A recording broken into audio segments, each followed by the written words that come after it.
जय हिंद। इस वीडियो में हम बात करेंगे, जानेंगे SPPIL कैप्सूल के बारे में।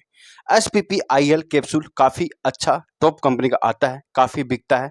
इसके बारे में, इसके यूज के बारे में समझेंगे। एक RPPIL भी आता है, उसके अंदर आता है रेबिप्राजोल और लीवोसुल्प्राइड। लेकिन SPPIL के अंदर आता है इसोमोप्राजोल और लीवोसुल्प्राइड। तो दोनों में अलग है, इसलिए इसका नाम भी अलग है, SPPIL कैप्सूल फॉर्म में होता है, खाली पेट लेने का आता है। ब्लू क्रॉस नाम की कंपनी बनाती है।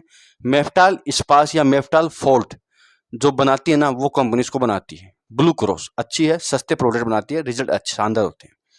15 कैप्सूल का पता आता है, 130 रुपए के आसपास बिकता है, डिस्काउंट करके 120 रुपए के आसपास मिल जाता है।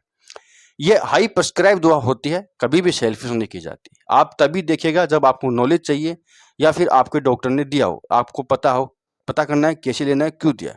वैसे भी एक दवा अलग अलग प्रॉब्लम में काम आती है, लेकिन सभी के बारे में समझ लेंगे। तो ये खाली पेट लेने का कैप्सूल आता है, ब्रेकफास्ट से पहले या फिर लंच या डिनर से पहले लिया जाता है। खाली पेट लेना पड़ता है, सुबह सुबह ही लेना पड़ता है ज़्यादातर। इसके अंदर आता है इसोमिप्राजोल और लीवोसुल्प्राइड।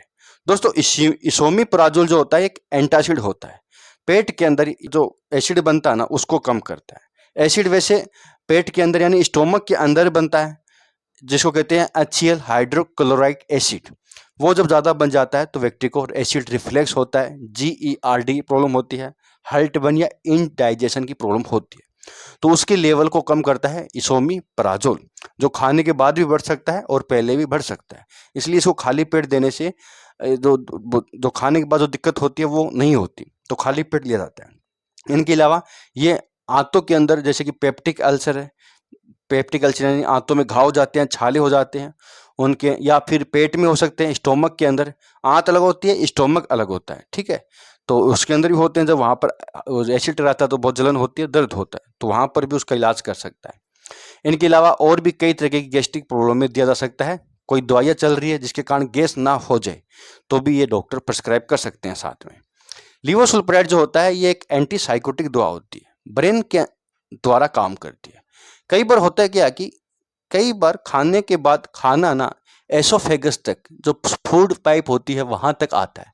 कहते हैं ना, खाना वो गले तक आ रहा है, बाहर आ रहा कोशिश करता है, तो उसको कंट्रोल करता है, बाहर आने से रोकता है। तो ये जनरली वहां दिया जाता है जहां पर खाना खाने के बाद बहुत ज़्यादा फ्लूटनेस आ जाती है और खाना वापस आने की कोशिश करता है। खाना फूड पाइप में ज़्यादातर रहता है, तो वहाँ पर ज़्यादा बढ़िया काम करता है। तो अच्छा कॉम्बिनेशन है, खाली पेट लेते हैं, डॉक्टर की सलाह से देते हैं।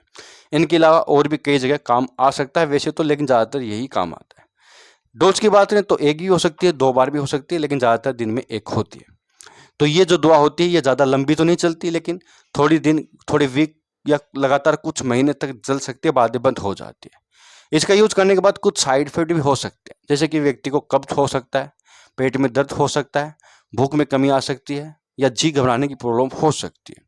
ज़्यादा दिन यूज करने से पेट के अंदर घाव भी हो सकते हैं। तो थोड़ा बहुत हिसाब से लेना है, डॉक्टर की सलाह से लेना है, डॉक्टर को दिखाते रहना है टाइमली, और प्रॉब्लम नहीं ठीक हो तो इसका यूज करते नहीं रहना है, डॉक्टर को बताना है। यहाँ तक वीडियो देखने के लिए बहुत बहुत धन्यवाद।